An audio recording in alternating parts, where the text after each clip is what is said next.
Après la ville de Goma, c'est la ville de Bukavu qui tombe aux mains des milices du M23. Ce qui veut dire réellement que la situation est de plus en plus compliquée pour l'armée du Congo régulière.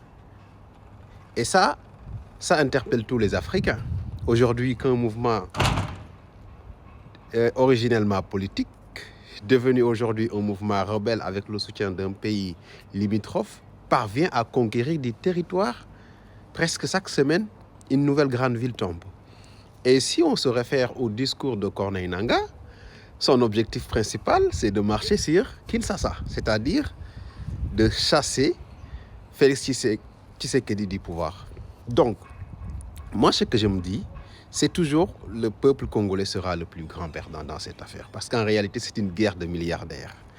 On sait que, d'après certaines informations, Corneille Nangaa est fâché parce qu'en réalité, il avait une mine qu'il exploitait et qu'avec Tshisekedi, il a été privé de cette mine. Aujourd'hui, il est en rébellion avec plusieurs de ses gars. On voit aussi que la plupart des généraux du M23, c'est d'anciens généraux de l'armée au temps de Kabila. Donc aujourd'hui, c'est en fonction de la personne qui est au pouvoir qu'on est militaire, légal ou bien on est rebelle. Donc, si on fait cette analyse-là, on voit que aujourd'hui, si le M23 parvient à conquérir le pouvoir à Kinshasa,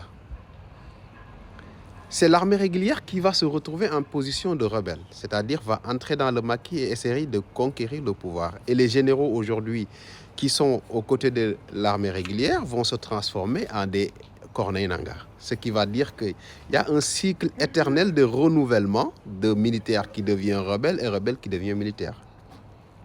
Donc, dans tout ça, on voit que donc l'affaire du Congo n'est pas uniquement un problème entre le Congo et le Rwanda, c'est un problème intra-congolais d'abord.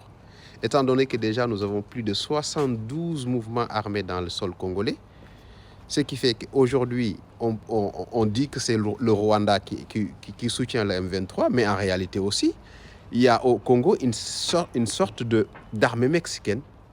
Chacun tire là où il veut.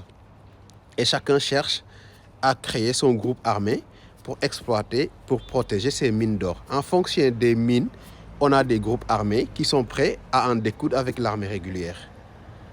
Ce qui est extrêmement grave.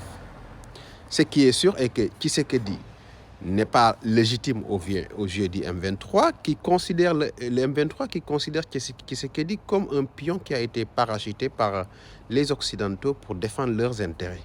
Mais en réalité, est-ce que le discours de Corneille Nangaa, si on se réfère à son ancien discours, quand il disait « Nous sommes le peuple congolais, nous nous battons pour le vrai Congo », et que les militaires de l'armée régulière, nous leur donnons une chance de venir nous rejoindre. Parce que s'ils nous rejoignent, c'est des gens qui vont combattre du côté du peuple.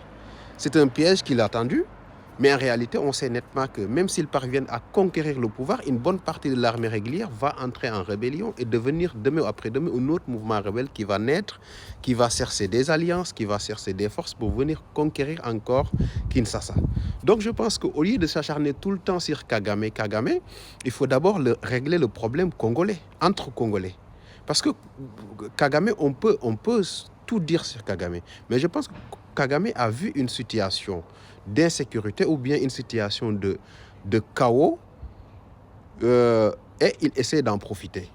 Il essaie d'en profiter, comme on le dit, les pays n'ont pas d'amis, ils n'ont que des intérêts. Le Rwanda sait que le Congo est tellement riche et il peut en tirer profit. Parce que le Congo que vous tuez ou vous ne tuez pas, les Congolais vont s'entretuer.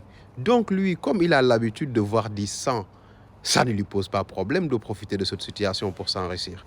Mais c'est au peuple congolais, je pense que c'est au peuple congolais de faire une révolution populaire, d'arrêter de laisser des militaires essayer de gérer le pays. C'est le peuple qui doit prendre ses responsabilités, de gérer leur pays en choisissant des dirigeants de manière révolutionnaire, non pas à travers des élections truquées ou bien des arrangements, et aussi non pas à travers des coups d'État ou des marches sur la capitale avec des mouvements armés.